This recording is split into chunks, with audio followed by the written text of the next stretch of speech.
Guys, what's up? Hot Takes Guy here. We're obviously in a little bit of a different location. This is my car. Welcome. She is yet unnamed. She is a she. She's a Subaru Outback 2000 something LL Bean edition. Call it the Yatchet. The Yatchet? I don't like that. I feel like she deserves more than that. She deserves a yacht. Nice name. It's a land yacht. It is a land yacht. Anyway. But we're trying some new stuff out today, podcast wise. Mm-hmm. We are looking forward to some of the plans that we have for the next 6 months or so, and just kind of testing some ideas out. So today we are on our way to Fall Creek Falls State Park in Tennessee, outside of I think McMinnville is the closest city. Anyway, super cool state park. I'll hopefully get some cool footage and stuff to splice in here as well. But yeah, we're just on our way there, we're just gonna kind of shoot our normal podcast, just shoot the shit, talk some stuff, and we're gonna see how it goes. But yeah, so here we are. In lovely Hickson. Yeah, we haven't actually made it. I mean, I guess we're out of Chattanooga, but we haven't made it to not that far. Cool stuff yet. So. Yeah. We're hoping to, on the way back, have another camera going, shooting outside the dash, so that get you some good footage. Get some good, B-roll stuff. Yeah. Sorry if there's a weird glare or something. Again, we're shooting in the car, so there's not a lot of control over where the light source is coming from. It just kind of is what it is. It is what it is. It is what it is. Yeah. But yeah, so we've been watching. We just finished up our I don't know how many times now. Just the two of us have we watched the whole Lord of the Rings trilogy, at least the extended edition. I think 3 times. This is the third time. Yeah. I think this is the third time. Yeah. I mean, we both individually watched them countless number of times. Yeah. Growing up, but we both are huge fans of the series. The masterpiece. It's a masterpiece. Really I mean, I don't think there's been a movie that I've seen and am readily willing to rewatch. I would start them today again. Fuck it. Yeah, no, I mean that's the thing about finishing a watch through is that you immediately want to start fucking finish it. Yeah, you want to do it again. That's such a big commitment. Such a huge commitment. 3-4 hours long. I mean, this time we definitely spread it out. Usually, we spread it out. I feel like we do it in a weekend. Day. Yeah. Do the first day, and then. Yeah, I mean, shit. I used to watch them all three back to back Christmas Eve. That's my Christmas Eve tradition. Which I didn't do it this year because I was here for Christmas Eve. Usually I'm at home and trying to avoid my family by making them watch Lord of the Rings with me, and they have to shut up because it's a movie. We're very movie-centric people in my household, in my family. At least we were. I don't really know. Now that I'm not there to get them to watch new movies. I don't really know. I mean, my dad just watches whatever comes out on Netflix. I assume that he thinks is interesting. I wonder if he's watched that glass blowing show. Blown Away? Yeah. Dude, they would fucking love Blown Away. That's what I'm saying. My mom, actually both of them would, because my dad is super into alternative forms of art and craft. He got really into tie-dye for a while around Christmas. Really into tie-dye. It is hilarious. It was awesome. Yeah. I have a tie-dye shirt. I wish I'd worn it today. That he made me. It's pretty cool. It's blue and black. It's got a spider on it. It's pretty dope. He got pretty good at it. He was when I was at home over Christmas, or I guess over New Year's, not over Christmas, he was showing me YouTube videos and shit about all these fucking really intricate techniques for tie-dyeing to make really cool shit. And I was whoa, I didn't know that the tie-dye game had progressed to this point. Oh dude, any game out there, we humans like to master random bullshit. We do. We're bored. We're bored. We don't like to be bored. Being bored is awful. Being bored sucks. It's worse. Part of the reason we're doing this today is because I didn't want to sit at home all day. Yeah, no. I sat in my studio for a large part yesterday. So. Yesterday. I mean, shit, I drove for like 2 hours to go hang out in the snow for a little while. Yeah, I just went to my studio for like 3 hours, and I mean, I did some stuff, but like really more like made plans, like organized myself. I cleaned my studio, which that was, I mean, you saw it. The place was like kind of a wreck. But I got it cleaned up, looks nice. That's good. Yeah, I'm gonna take some prints over to Farm to Med. So I work at this place called Farm to Med, which is a CBD cannabis whatever dispensary / also coffee shop / also chocolate shop. I don't really have anything to do with the chocolate. There's a guy, Bell Chocolates, who's our kitchen. He's awesome. The chocolate's awesome. You should look him up if you ever want to, like, you know, get something nice for someone or yourself or whatever. Just if you want some chocolate, it's delicious. Good chocolate. Very good chocolate. But yeah, so I don't know. Oh, where was I going with this? Oh, I'm gonna take some. I'm gonna be selling some prints over there, I think.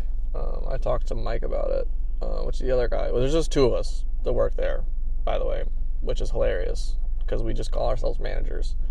Or at least I call myself a manager. I don't really know if Mike calls himself a manager. When anyone asks, like, oh yeah, like what are, like people like call all the time and like trying to like sell us shit or something.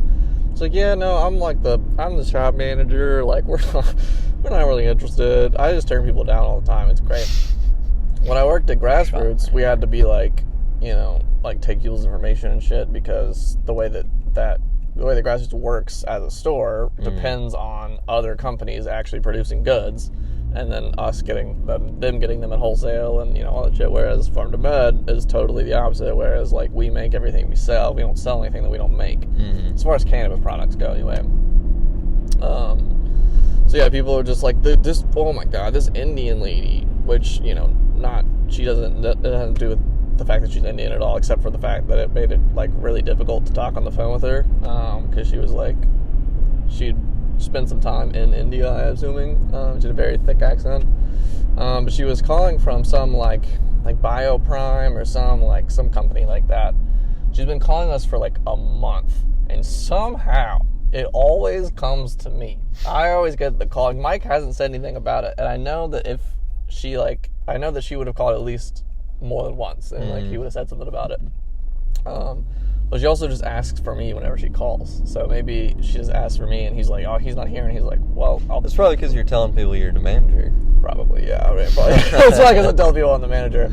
But she just like kept calling, and like from the first time she called, I was like, hey, look, I'm gonna be real with you. Like, we do our own, like, they do like a bunch of like free consultations and shit like that. And I was like, look, we've been growing, you know, cannabis for like 2 decades, and like we do all of our own processing, we get it all tested. We have all these connections already.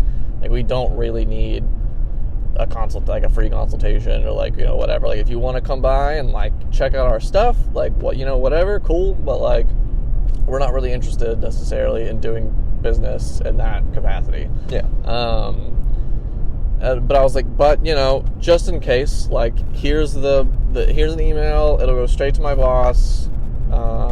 Like, if, you know, just, you know, throw whatever you're offering into the email. Maybe it's something that he is interested in. I don't know. He'll respond if interested. You know, I thought it was done there. Yeah. It's like, she sends the email. If he doesn't respond, there's no need to call back. There's really no need to call back either way, right?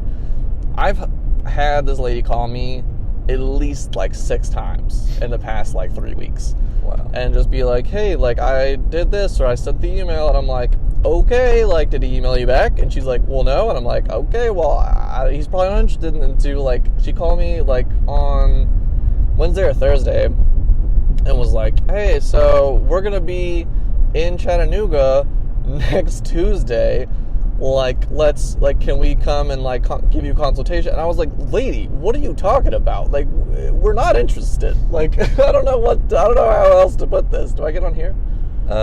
Yes. Okay, that's what it says. I was just like if you actually emailed Chris like 2 weeks ago, like I'm assuming you did, then there would be no need. There would be a pretty obvious, either we want you or not. Like he's not super responsive, but he'll respond within a couple days. Like if he hasn't responded yet, we're probably not interested. I basically had to just be like, hey, look, lady, like if he hasn't responded, like I'm gonna say that we're not really interested. Like I'm sorry to have wasted your time or whatever, but like like if you want to come by the store, awesome. I'm happy to talk to you if I'm there.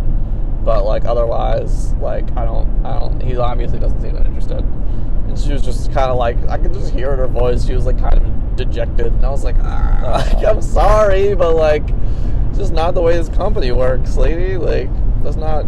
We're not like your whole thing is geared at people who are new to the game, like, and we are not. Like we don't need a consultation. Like we know exactly. We have a business plan. We know we're following through with it. It's very simple.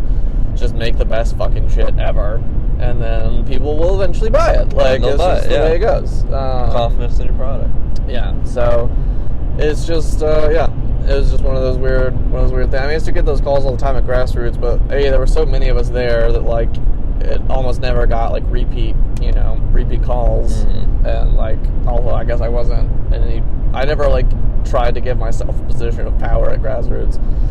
I was very content to like be on the normal level but get paid for the most power. That was fine by me.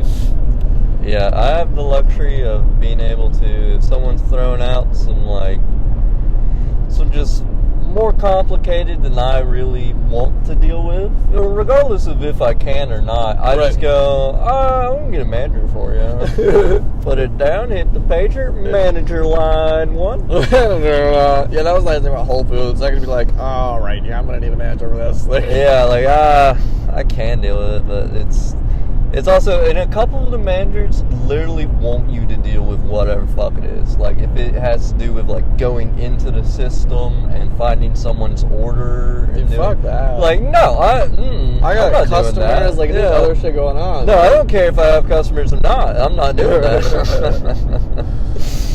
Like, I don't know how to work your system. I've been taught it a couple times, but I think so little about that job outside of that job that none of it sticks.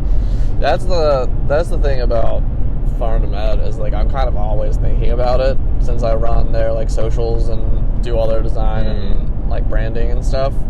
It's just like I'm kind of like always like not always, but I definitely take it home with me. A lot of it, like with that video that I was making.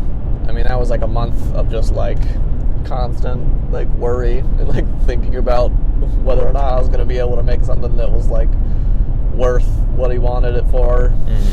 Because I never really like done much video art or like video work at all. Like my program is like photography and media art, which the media art part is really supposed to be like video. They like I don't think they ever actually made us do a video project. Maybe like once. I know I did. There was a video component to one of my projects one time. I don't know if I was being like forced to use video or not. But yeah, it was never really my thing. Photography was just always much more appealing to me. Yeah. More but like, money speaks. Money speaks. And if I can, use that video to leverage more contracts or whatever, then that'd be nice. Sure. That'd be nice. Hopefully so. Yeah, I mean, that's the idea. I don't know. It's like one of those things where it's like, it fits really, it does the job it needs to do for the audience it's going to and the audience it's coming from. It does what it needs. But it's like not like I don't know, like it's not a super like aesthetic, like high end, sort of commercial exactly. It's more like informational. I mean, it's got some like stylized elements to it, but it's definitely more like it's got like a pan across something and like some words in the bottom left corner that say like warehouse and production. It's nothing like an Apple, like which is what I want to be doing. Baby steps on that. Baby steps. I know. I'm not good with baby steps. I like to take really big jumps. Yeah, we're both like I don't like being bad at stuff for long. I don't like being bad at stuff for long. I don't even like being like mildly okay at stuff. I like to be really good at stuff. Because that's how you find value in the world. As a man. At least that's what society tells us. Yeah. No one cares if you're a decent painter. No, not really. You'll just paint houses. Like, no one gives a fuck. Yeah. Especially painting. Painting's weird. Painting's one of those things where you can, like, be kind of not so great, but if you've got, like, an interesting story, or, like, you can talk about your work really well, like, you can go a lot farther than a lot of people might, It's like a big thing. It's like in the art world, especially, like, it's not just because you have a really quality product or, like, really quality work doesn't necessarily mean it'll ever go anywhere. You also have to, like, know people and, like, be willing to, like, have disposable income. Either have disposable income to advertise it or, like, market it in some way, or, like, have someone who's got money and influence who gets interested in your work.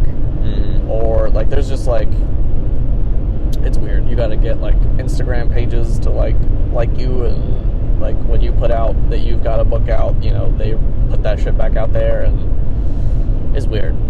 It's a weird world for the arts. For sure. With acting, you're just praying to God someone gives you the break, give you the chance. Because a lot of times you're in a room with 20 other people that look exactly like you and are of the same exact type, and how do you make yourself be the one they choose, and then how do you turn those connections into more jobs? Because that's how it works. It's just one job turns into another job, turns into another job.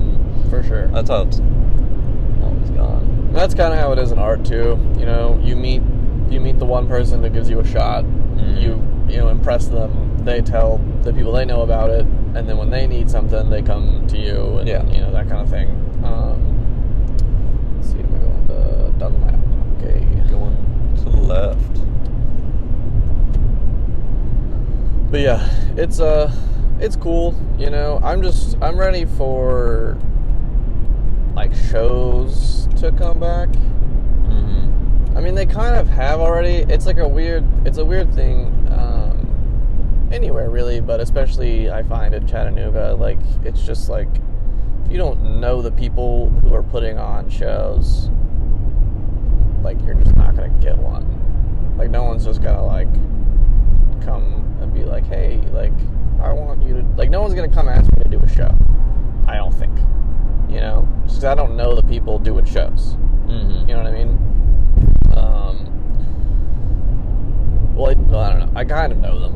It's a weird thing. I need to just, like, put myself out there a lot more, I think. And just, like, go to, because, like, galleries in town, like, I don't see them putting out, like, calls for, like, shows is the thing. Like, they're just, like, our shows all of a sudden. And it's like, oh, like, did you just get some of your friends together and do a show? Or, like, did you put out, like, I don't know. It's weird. It's weird. You gotta be, like, in the right, spot on the wave to ride it. And I've not figured that skill out yet. One of these days, brother. One of these days. Ride that wave, and I hope so. Until it crashes down on shore and we flop around like a couple beached whales. I like it. I hope I've inflated to the size of a whale by then. Oh, yes. That's the goal. Yeah. Get so fat it can't fit through doors. Wally. Oh, man.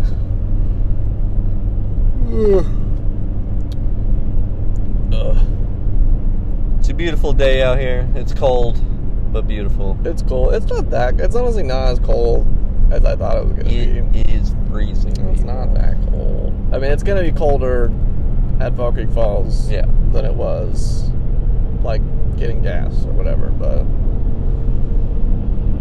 I don't think it's going to be. I mean, it's really, really sunny. There's, like, not a cloud in the friggin' sky. Nope, not a cloud in the sky. So I'm glad I bought I brought a bunch of my new film, but I'm glad I brought the 100 because I think I'll actually be able to try it. So you're going to have, like, a shitload of light for 100 ISO. It's, like, really, really small. But I'm excited. It's supposed to be, like, this is, like, the first time that I'll have ever used, like, professional grade color film. I've always used, like, really, really nice black and white film. Yeah. Because it was, like, at the beginning of the program, it was, like, the recommended film, and we could only do black and white because we could only develop, like, the school only bought chemicals to develop black and white. You need a whole other, like, set of, well, to get the not a colors. whole other set, but, like, some other shit. And some, like, heating elements and stuff to do color. It's weird. So I've always used really nice black and white film because it's, like, that's all I've ever known. But now I'm going to be using some nice color film. Well, I got 3 different, like, grades of color film, all from Kodak. We'll see how they go. Well, the stuff I was using was Fujifilm, and it's got, like, a really, if you're ever looking to shoot some film, anyone watching this, Fujifilm has a really, like a more cool tone to it. Like blues and greens and cooler colors are gonna come through a lot stronger. Whereas Kodak is warmer. So it's gonna, those, like, reds and oranges and yellows are gonna have a much more vibrant sort of appearance to them, which will be nice, especially now because the atmosphere in the winter is already kind of blue, which has always been kind of strange to me. I don't really know exactly why that is. Like the color of light shouldn't be any different just because it's winter, but it definitely seems to be. But it is. Most of the time. Oh, that was a good one. Yeah, film photography is cool. I think everyone who is, like, genuinely, like, serious about photography should at least learn it, just because it teaches you a lot of stuff, especially, like, using a film camera manually just teaches you so much that you don't, like, really learn if you're using even, like, an automatic film camera, just because, like, you're just not being forced to, like, think about all the things that you have to think about when it comes to, like, light and all that, and, like, the combination of, like, aperture and shutter speed and ISO and all that stuff, and, like, you know, there's just cooler stuff you can do. You know, you can shoot, like, 100 ISO film, like a stop ahead or a stop down, and, like, it can do some interesting stuff, but it just teaches you a lot about the relationship of image to light, which I think is pretty vital to becoming someone who I at least would look at as, like, a photographer, like a real photographer, versus, like, a hobbyist or a, you know, Instagram, you know, whatever. Which is fine, you know, if you just want to shoot stuff for Instagram or just because it's, you know, your fun hobby or No, whatever. Jackson, speak your mind. The plebs, absolute plebs. I mean, yeah, I mean, I think, I don't know, I'm pretty critical when it comes to people who are hobbyists or Instagram photographers calling themselves artists. I do have an issue with that.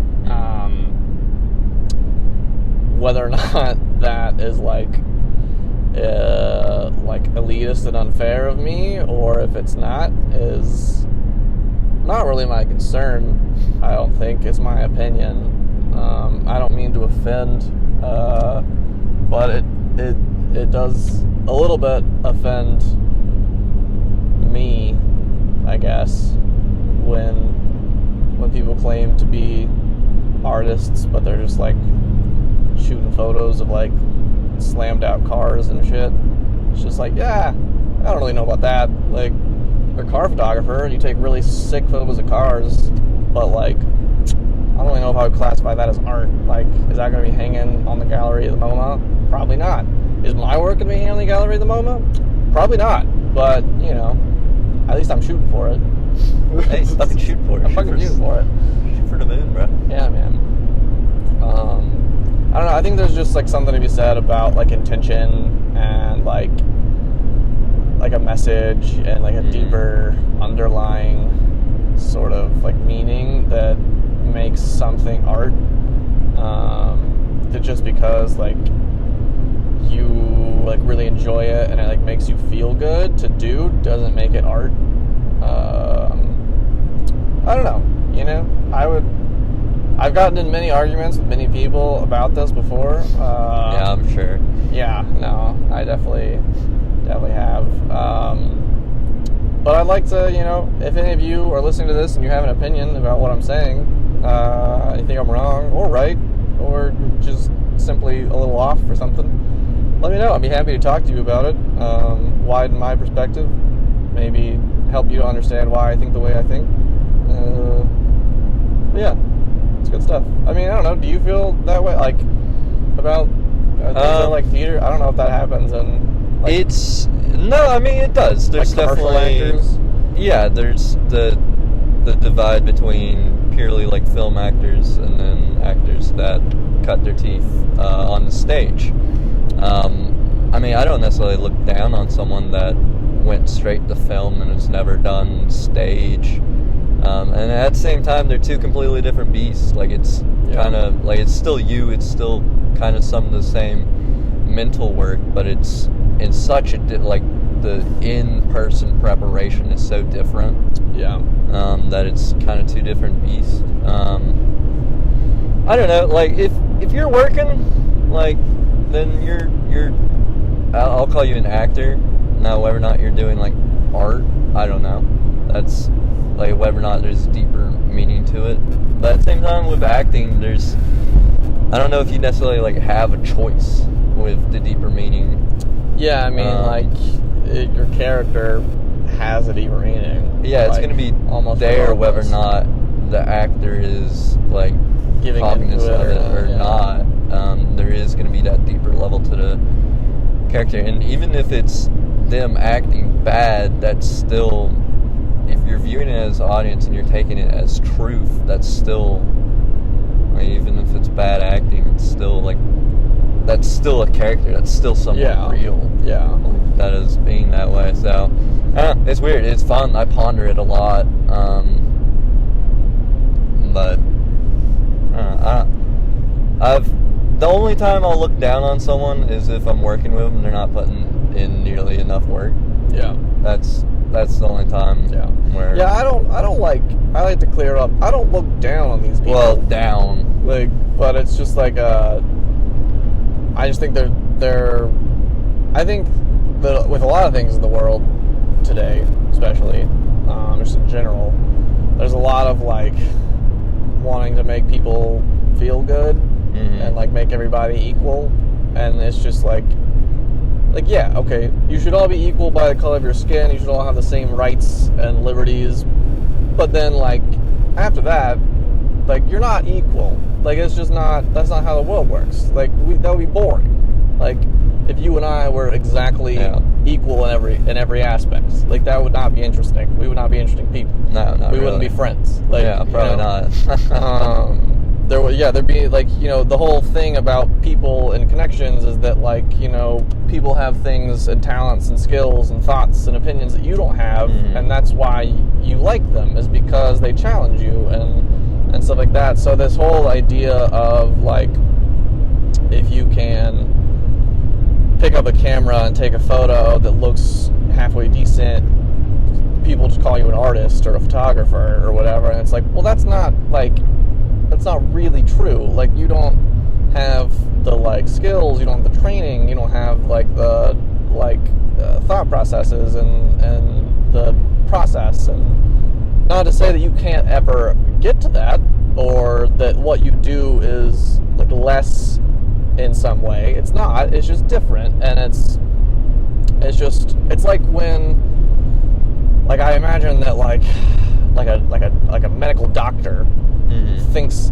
not maybe the same way, but like a little bit similarly to like a doctor of like, I don't know, sports or like physical, education or whatever. Like you have your doctorate in English. It's like you're a doctor, but you're not a doctor. Like you can, like, there's not a word for it, I guess, is what I'm looking for. Like there's just photographer. There's no like distinction between like different levels. Like, I mean, amateur and professional, but I wouldn't really consider myself a professional necessarily. Like, but I definitely wouldn't consider myself an amateur or like an intermediate. Like, I feel like I don't know. It's weird.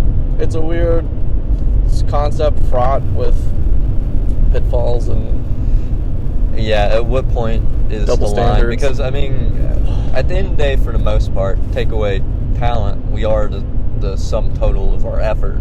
Yeah. So, like, even if one day you're going to be a master, at some point you're an amateur. Right. So it's like that kind of, like, where's that line? Like, where do you cross over from just a hobbyist to real? I think part of it is, for me, like,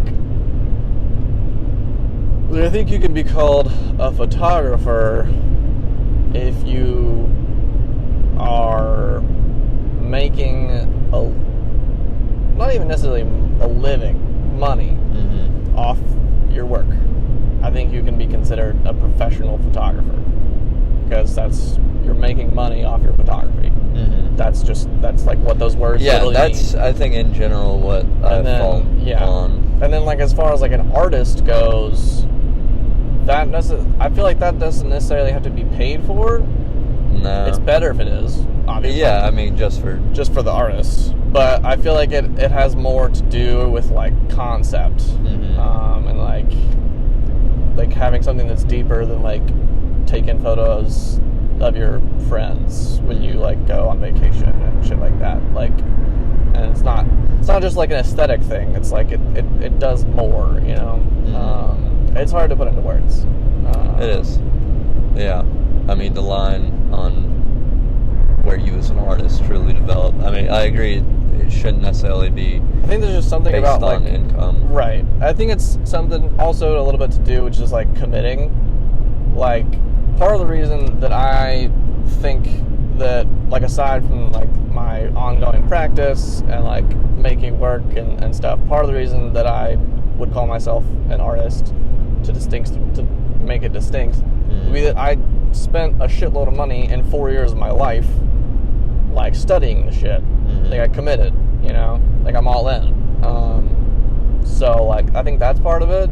Not necessarily that you have to go to school for photography or art or whatever to be an artist. It's not necessary. However, something along that, like, that time input, into the thing, into really developing your craft and stuff. I think that's part of it. It's very important. Yeah, because literally anyone, like, I mean, my, Canon Rebel T3i, whatever, anybody could pick that shit up, slap it into auto mode, come out to Fall Creek Falls, and take some banging photos. You know what I mean? But not everyone can load a spool of 35mm film and then, like, use, like, check light and aperture and all that shit, and then, like, thinking about, oh, okay, I'm doing this, like, long-term project based on this, this, and this, and about these transcendentalists, and, like, it's about my life in this way and this way. I'm gonna take these photos because they're, like, like, those things separate, in my mind, anyways. I know a lot of people I went to school with that disagree with me about that, and think that, like, really, like I would think that's definitely a more clear and firm line of when you add the intent, and it's not just the quality of the work. Yeah, I mean, I think when it comes to photography, I'm sure they would probably agree with me there. But then, like, stuff like macrame or like quilting, like, a lot of people consider that art. I consider that crafting. Not that it's not really intricate, really difficult, tells a story, and it's cool. It's just like it's not don't know. It's like a weird. I don't know. Like, it's like craft art. At least to me, I still apply the same. Like when you put the meaning or the intention behind it, that starts the soul. Making it art. Now, whether or not it's good art or not, that's. I mean, I think that's still. I think it's art. I think it's craft art. In my mind, which is different than fine art. Not exactly sure why. I mean, I kind of do. I mean, it's more of a like. I could learn to quilt, but I can't learn to paint like an Italian master. You know what I mean? Like, I can quilt just as good as anybody. Might take me a little while, but I'm sure it would happen a lot faster than it would take me to learn, like, to paint, like, Rembrandt or something. Yeah. I don't know. I mean, that's probably super insulting. I don't really mean that. It's just, like, it's a weird, like... It's a weird one. It definitely seems more achievable to become a quilting master than a painting master. Yeah. But at the same time, like, I mean, I've never really quilted. I've definitely sewed. I can sew. I did a sewing course. I've made pants. I've made shirts. I've done it. And like, it's not necessarily easy, and it does take time and skill. But but it's definitely but you could like follow like an instruction list and sew a pair of pants. Yeah, right? You can't really follow an instruction list. And well, it doesn't mean those pants are gonna be good. No. I mean that's another like there layer still of is the amount of time and effort that you put into it, but yeah, there definitely. I mean, I would agree with you. There needs to be more of a natural talent when it comes to like painting than I guess quilting is the example we're using. We still can't really take away from the master quilters of the world. No, not to say that's like easy or anything. It's just like, I don't know. Maybe I'm totally wrong. Maybe quilting is like super fucking hard. There's no way I could ever become a quilting master. Maybe I don't know. But I mean, it definitely seems at glance of something that if put the time and effort into down the road. Like from what I understand. And this is great. I mean, this is mostly from like watching Antiques Roadshow. When it comes to stuff like craft art, like quilting and stuff like that, it's more about the like complexity of the pattern than it is about like the like technical stitching. If that makes sense. Like, I've never heard anyone be like, "Oh, this has like really fantastic stitching." But I've heard like, oh, this pattern is like done in such a way that it's like really, really hard to like this is really hard to do. But it's also like, I don't know, maybe I just don't have enough concepts, because to me, and this is again probably super demeaning to anyone who like is into quilting, and I'm really sorry, I'm just very uneducated. But it seems like you basically just cut out like shapes and then line them all up and stitch them together. Like, not that that's not difficult or time consuming, but like that seems way more feasible to me than a lot of other shit. Yeah. I don't know. Yeah, I mean, I'd agree with you on that. That's why I believe that given time, it could be more easily mastered than most other art forms. But like, I mean, no, I agree with you. It seems that way, but I fully recognize that I'm a layman. Right, yeah. And then again, it's also just like one of those weird things that like art is really just determined by whoever's looking at it. Like, it's not, there's no real like overarch, like that's the problem with trying to like talk about art in this way, is that you can't ever really come to any kind of actual consensus, because like it's basically just millionaires who determine what's art. Like, honestly, like, that's pretty much it. Like, how that works. And then, you know, as far as like a purchasing market goes, and then otherwise, it's just like, you know, if you, don't know. It's one of those things where it's like, if like my parents, for instance, have no art education at all whatsoever. Mm-hmm. Like, probably don't understand. My dad has verbally said to me many times he doesn't really understand art, doesn't understand my work a lot of the time. He likes it, doesn't really get it. But it's like, does someone like that, like when they are like, look at something that's, then they say, oh, that's art. And if I look at something, that same thing, and say it's not art, but I have an education, does that make me right and them wrong, or are we just both right? Because it's their opinion. And it's just like, I don't know, it's weird. I have to draw on, because I've had this discussion and argument with like professors back in college, and I just have to defer to what they're thinking, and it was like, fucking don't have a stick up your ass. Like, if they think it's art, it's art. People like it, they like it. That's true. Yeah. Like, and it's like, yeah, you can argue, you can go back and forth, and the quality of work and the meaning and all that, but at the end of the day, what someone feels is real. Yeah. And you can't take that away. That's true. So, that's true. Yeah. So that's what I have to go with. Yeah. Not necessarily because that's what I feel in my heart, but because at the end of the day, it's like, until someone comes up with like hardline definitions for all these things. Yeah, which they never should. Which they never should. Silly. Yeah, I mean, it'd be ridiculous. It would just be another rule to break. Yeah. Yeah, I didn't break it immediately.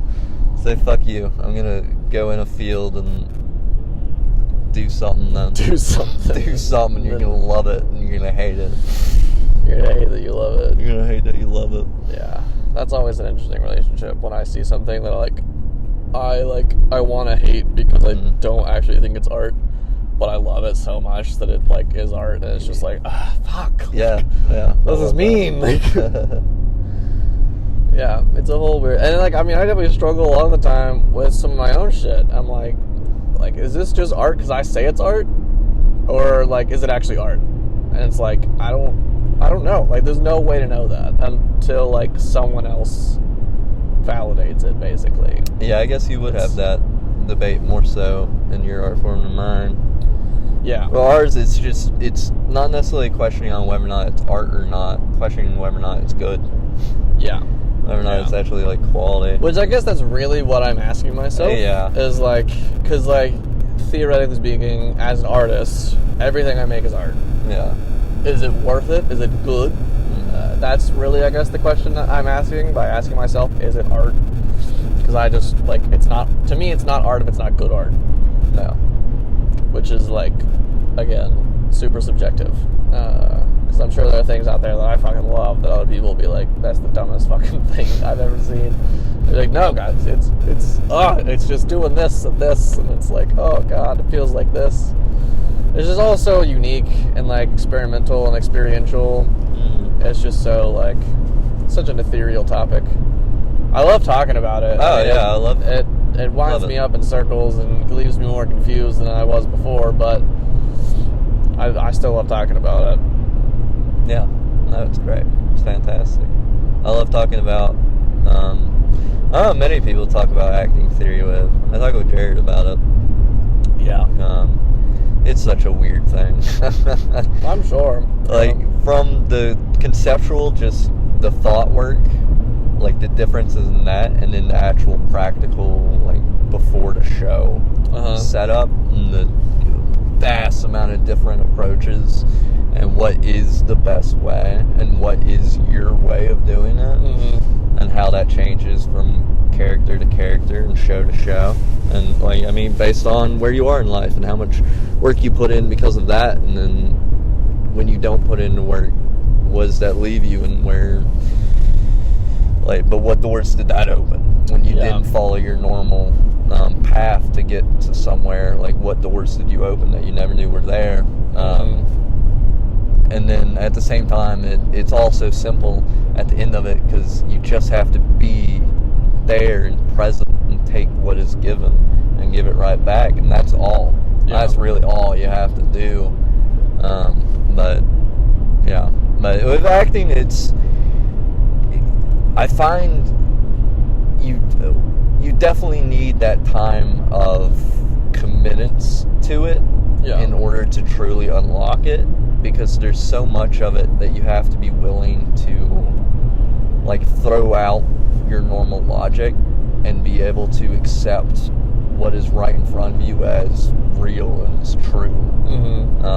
That normal people can't do. Like, you can't just throw away everything you've learned in an instant and relearn it. Just for this one scene.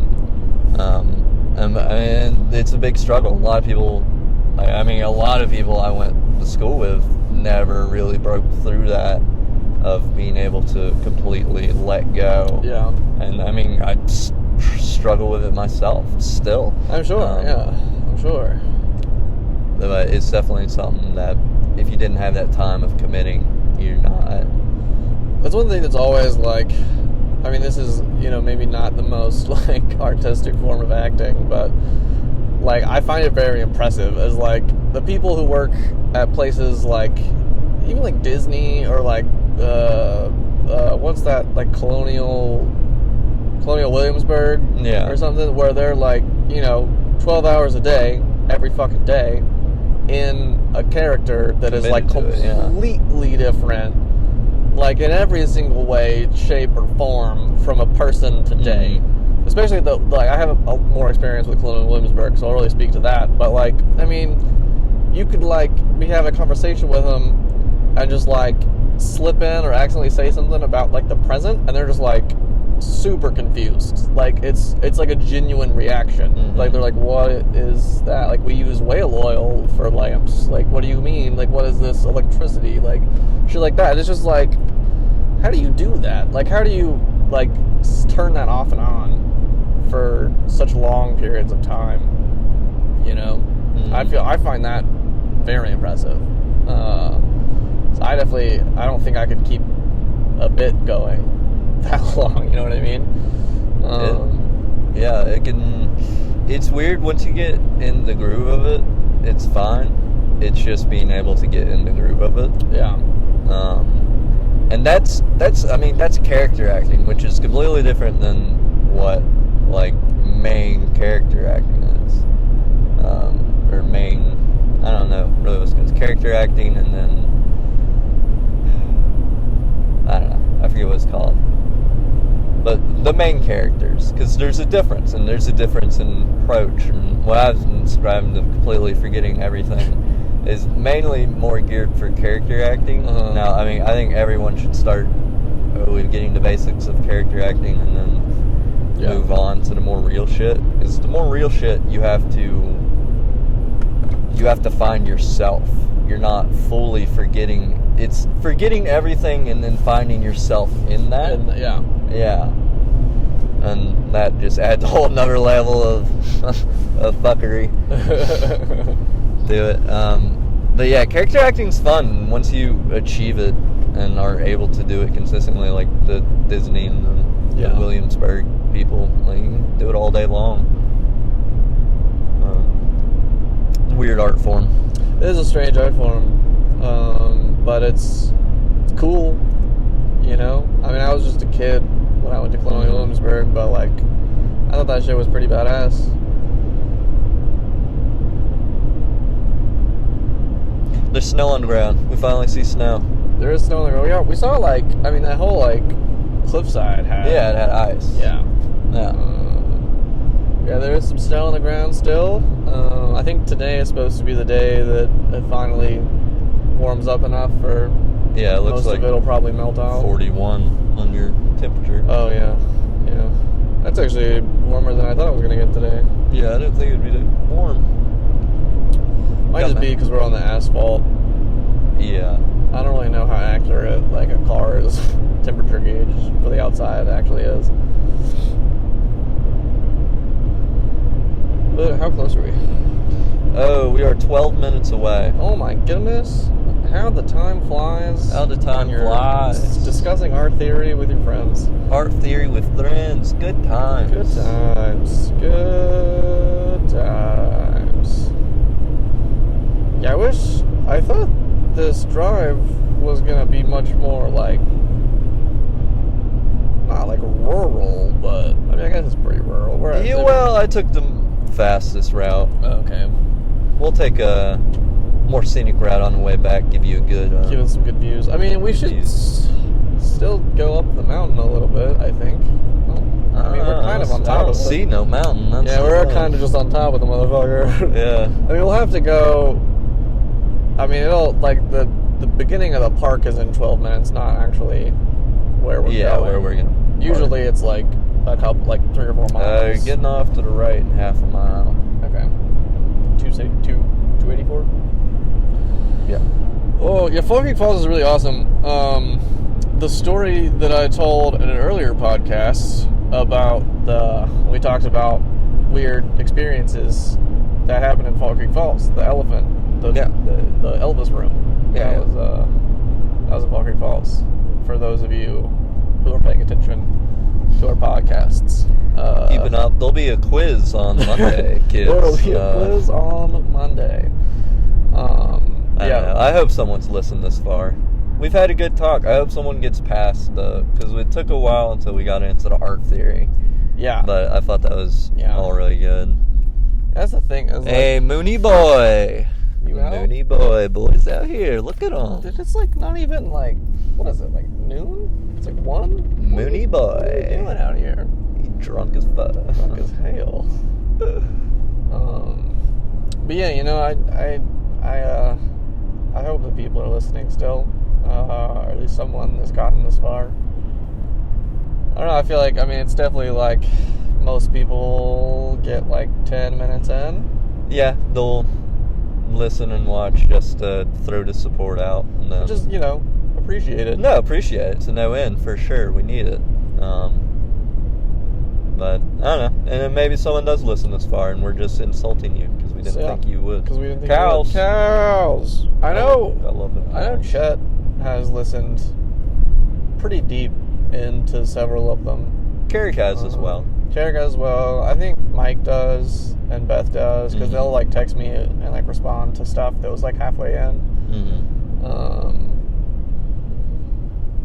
But yeah, I mean, I think most of our like sideline friends and just like random finders of our podcast probably don't get super far into it.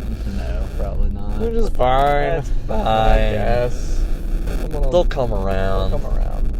I wonder if, like, I don't know. I think we should probably try to get on Spotify. Yeah. I think the part of the problem is the fact that without like YouTube Premium, you have to have the like video going like on your screen the whole time to listen. Whereas on Spotify, on YouTube, you just listen to it in the background. It's very true. So I guess we should probably look into that again. Yeah. I mean, we kind of did, but it was gonna cost us something, I think. Yeah, we were gonna have to do something because we have to like export the file into like a different format. Yeah. Well, we'll look at that this week, and maybe we'll get that started next week, and at least for maybe like just a month, however long the subscription lasts. Look at that. Oh yeah, I need to get my camera out. I need to be taking photos of some of this shit as we're driving. We've seen so many cows. I love cows, dude. They're so especially when they're shaggy. Oh God, I love a good shaggy cow. That's nice. I love good farm wood. It's good stuff. Good stuff. It's good stuff. Makes you feel like a real American. I feel like I'm back on my grandpappy's farm. The way that like we want to feel like Americans, not the way that we actually are. Yeah, no. Feeling like Americans is probably pretty awful feeling. Terrible. Yeah, like feeling like actual Americans. Yeah. It's kind of cold out in the snow, freezing. It's not good. I feel it every day. I don't like it. On a park bench. That's feeling American. That's feeling American. But unless you're feeling like 1950s American, 1950s white male America, then you're feeling pretty fucking good. Yeah, that's the feeling you want. Yeah. You know, feeling like the whole world is made for you. If we could have everyone feeling like that, we'd be good. America would be. Yeah, but I think the only way they achieved that was because everyone wasn't feeling that. Yeah, no, it's just the white dudes. Yeah, for sure. I don't think it's. I think it's possible to have everyone feeling like not that they hate Not themselves terrible, and each yeah, other, no. you know, I believe we can all find some common ground. Yeah, but can we all feel as good as 1950s white male America? I don't know, you know? I'd like to think so. I'd like to get there, you know, hopefully. If everybody would just smoke a J. Bro, if everyone would just get high. If everyone get high at once, like if we could fund enough J's Should we for be smoking every right single... Right now? I feel like we should be. I don't know how available the time to smoke a J will be inside the park. You know what I'm saying? Like out Okay. we're hiking. I mean, yeah. I mean, hopefully we just don't see a cop, you know? This CBD. is... CBD, bro. Yeah, it's CBD. It's CBD, bro. Andromeda. Andromeda. CBD.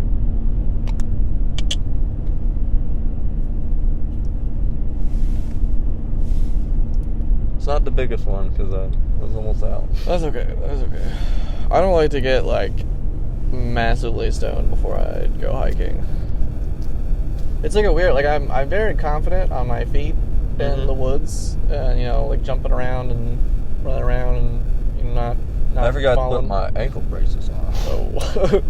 But whenever I get high, I get, like, way more safety conscious.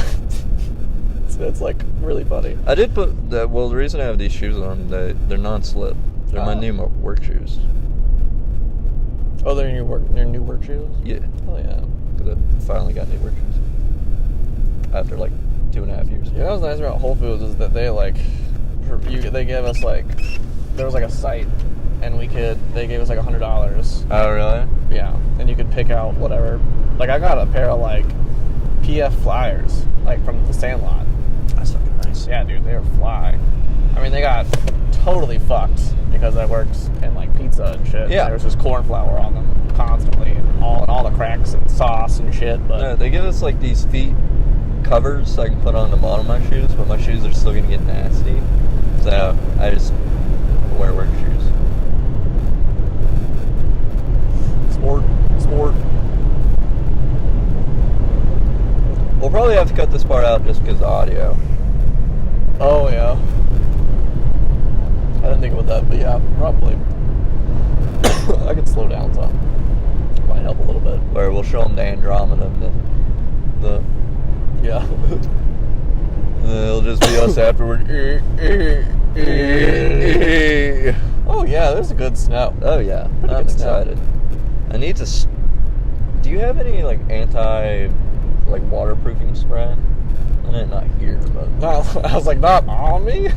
I should have some Scotch Guard at home. I know I'd used it when I went. I like sprayed everything I fucking owned in Scotch Guard before I went to the Galapagos because Tropical Island, and it actually didn't rain the whole fucking time we were there, which was insane. That's the only negative. These I'm gonna get wet. But yeah, I think I've got some at home. I used to just do that to every pair of shoes, but it's been Fucking should. a while. I need to do these because I wear them to do stuff like this all the time because I don't have a pair of hiking boots right now. Well, not a pair of like cold weather winter hiking boots. I've got like some like halfway open hiking shoes. I got some hunting boots, but they're not good for hiking. I got Doc Martens. A lot of people wear those hiking, but I'm not gonna wear them hiking. No, spent way too much money on them. Yeah, honestly, really not that expensive. I spent like $100. I mean, usually they're like $150. I got them on sale for like $100. That's not bad. That's what I normally like on a nice pair of shoes. Right, like I mean, a pair of Vans. If I'm like getting the better insole and shit, is gonna be like $70, $80.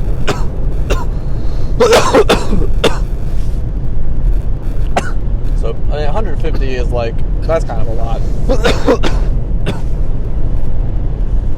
That's why I waited till they were on sale. Never spent that much on shoes. Well, I 100% have. Well, not on shoes. I spent that on cleats. So yeah, you've done it up. Yeah, I've spent a lot of money on cleats before. I should have spent a lot of money on cleats. I did not. That added to my woes my senior year. Just having the pads on my feet fucking tearing off. Yeah, it's rough. Yeah. It's rough. I had a pair of... That on top of just post-surgery on both. Fucked up feet. Yeah, it was terrible. God, I tried to quit that year. My mom wouldn't let me. Well, she wouldn't let me. She fucking just, not blackmailed, but, like, pressured me into finishing off the year, but, yeah, they, like, so much. when I went and told my coach, we might be coming up on something. Well, I told my coach at the beginning of senior year that I was, like, not planning on, or the end of junior year, that I wasn't planning on playing again senior year. He and my mom got me, sat me down, and were like, "Are you sure about this?" And I was like, "Yep, I'm fucking sure." No. I mean, I definitely had a heartfelt moment with the coach. Gave me a hug. Well, it was a good moment with Coach Burgess, for sure. Yeah. I mean, I'd known that man since I was in, like, 6th grade. He'd been the girls' soccer coach that whole time. We were currently without a boys' soccer coach, so he was the one I was talking to, but...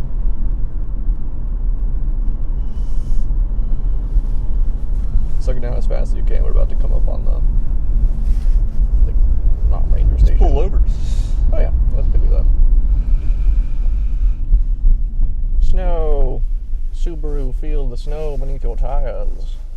This is what people made for. Adventure is out there. Yeah, we had a heartfelt moment, but I was, like, pretty firm in my decision because I knew I wasn't going to play soccer in college, and I could get a job and spend more time doing shit I wanted to do. Yeah. I was just in so much pain. I mean, my senior year, I wasn't a starter, which fucking sucks, but, yeah. Well, I was also, like, the only senior, which also kind of sucked. Well, yeah, that sucked. There's several levels of it, but it was a lacrosse team that I had literally helped build, and, like, so there was stuff to it, and yeah. My part of my thing was, like, I'd been on the bottom rung, like freshman year. Like, that was, like, a new team, basically. Like, my freshman year. So, whenever I was a senior, all those guys were gone. And there was, like, just a couple other seniors still left. Mm-hmm. And then it was just a bunch of, like, underclassmen who, like, we liked, but, like, didn't have the same relationship that the upperclassmen above us had with us. Yeah. No, that's how it was. So, it was just, like... And we weren't, like... that year, we were definitely not making any, like, state runs or anything like that. Like, it wasn't going to be a super impressive season that I, like, literally wanted to be a part of or anything, so...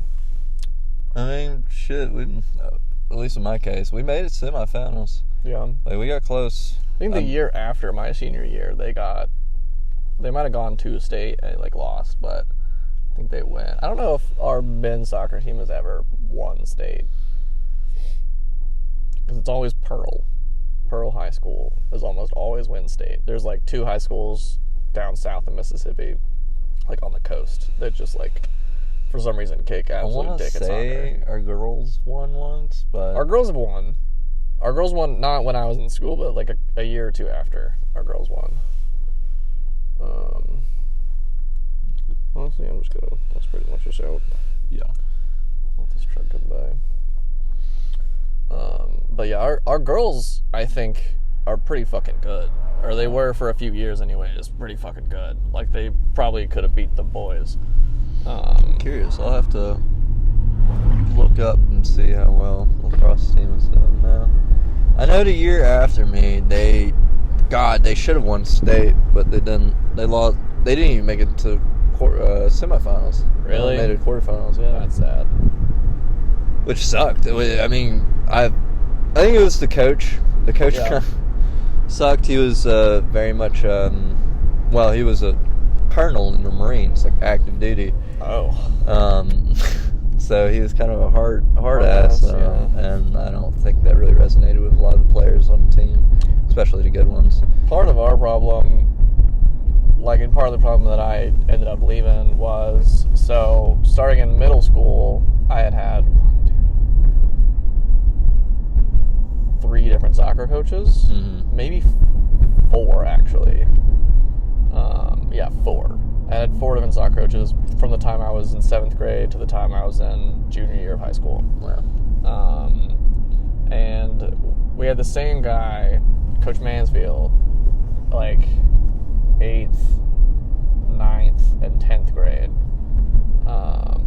Or no, we had Coach Gardner 7th and 8th grade. He was fucking the best. Like he went on to like go coach like a really good college team. Like that's why he left, which like made fucking sense. He was a young guy. He was really fucking good at soccer. He went and coached in like England. Like he was really good. That's fucking dope. Yeah. And then we had Coach Mansfield after that, and he was also really good. He was like a little older, and just a little like, I don't know. He was weird. He was a weird dude, but I liked him a lot.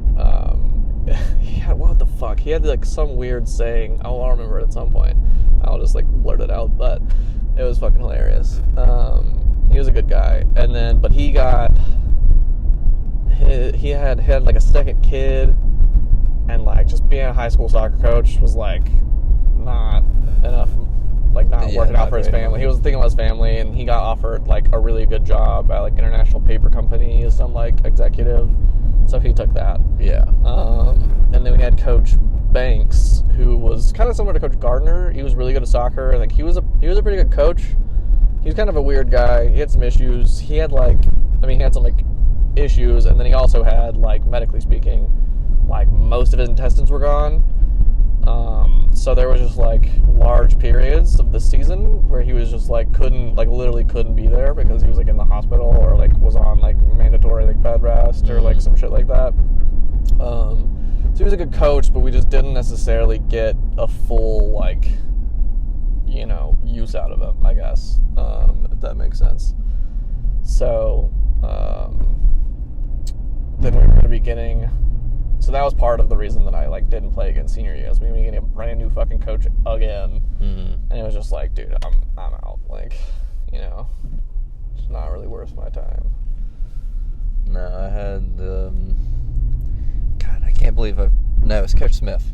Thank God I remember his name. I was feeling so bad. That was middle school coach, and that was back when it was we were Signal Mountain Fury, before we were even allowed to beat the Eagles. Oh, wow. Yeah, so it was very much club. Fury is a cooler name anyways. Yeah, Fury was cool. We were orange and black, but we had like, our jerseys were like football pennies. That's cool. We were the Mustangs. That was our school. But, played with him through middle school, and then Coach Troutner started the high school team my 8th grade year. Nice. So then played with him until through junior year, and then he retired, and then they brought in Coach Fagan, the colonel. Yeah. Yeah, colonel. I'm active duty military colonel to teach or to coach like lacrosse, and he's like lax bros. Like, nah, bro. That's not gonna work Troutner out. had actually played lacrosse. Oh yeah. At any kind of level. He played for a really good high school, like a state champ level high school. And then, but I think he just did club in college. I don't think he ever got drafted or whatever. But and then the other two, I don't think they ever actually played lacrosse. Yeah, I was gonna play club in school. Like the honors college had a team. Or like a couple teams, and they like asked me if I wanted to play because I'd played, you know, for like 6 years. And I played like club when I was in high school as well, not like super regularly, just like 1 or 2 years, just to like, because it was in a different season, so I could kind of like keep good.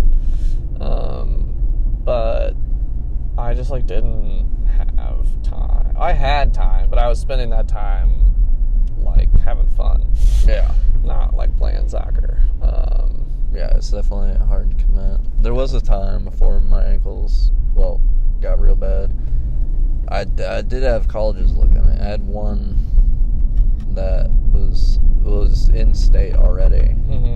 I forget what it's called. Somewhere up north. They had like a really weird education system. They had like a block learning. Oh, in like a college setting? Yeah. That's weird. I mean, I guess the block schedule was like supposed to simulate like get us prepared for college. Yeah.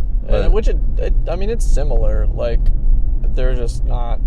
You just have a lot more breaks in between classes typically in college. At least well, I guess block isn't the right word. It was with how they spaced out the classes. Like, you had far more like breaks. Oh. You would go to school for like fucking 4 weeks, and then you'd have 4 weeks off. Oh, okay. That's kind of interesting. Yeah, it was. But I mean, feet got fucked up, so yeah. That's kind of how Beth's program is. It's like there's like 3 6-week like periods where she's in school, and then but like they have like I guess it's like winter break, spring break, or no, she doesn't have. Does she have spring break? I think she does. I think it's a winter break, like spring break, and a summer break. But like her summer break doesn't start when her summer break starts later and doesn't last as long than like UTC's does, you know. But she's got a much longer. She's got like a month-long spring break, or something like that. So like it like evens out. So it's 6 weeks. That's 1, 2, 3,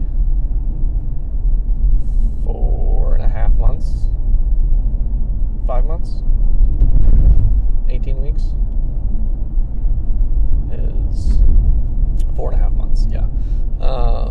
So she's like in school for like 4.5 months, and then the other months are just like interspersed between those like 6 weeks, which is pretty cool. I mean, I think it's kind of maybe a better way to do it, just because you're not so drained by the last 2 weeks of every semester of like a 9-week period, which is what normal school is. Yeah. You're like, I mean, you've already had that 6 weeks that is, you know, their experimental, their whole thing. So it's like you spend 6 weeks, and then the last 2 weeks are arguably the most important. So like it seems weird to do it so long like that when you don't have to. Like, there's no real reason to have it structured that way. It's just the way high school is structured. I thought it was, I mean, high school's wrong. Yeah. And high school is just structured that way because it makes it, like, I guess easier for parents. I don't really know why, like, I don't know why it's structured like that. I don't know. We should do some research into that. Maybe my mom knows. She's an assistant principal. Yeah, she better know. Yeah. Better hit her up. I'd like to know. Get her in a Skype call. Right now. I have to pee really bad. Okay. I just wanted to... It helps to say it, you know. Okay.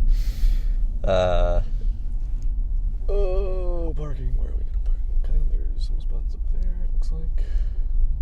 Toilet's over there. Toilet's over there. Big bed. I don't think I can park over there. That's okay. I can walk. Alright, well, we are pulling in now to the parking lot at Fall Creek Falls. We'll take the camera with us, and we'll check back in periodically, and then we'll get you on the ride home, and that'll be that. And I'll do some fancy chopping and editing today or tomorrow, and boom pow. Boom pow. Kung pao.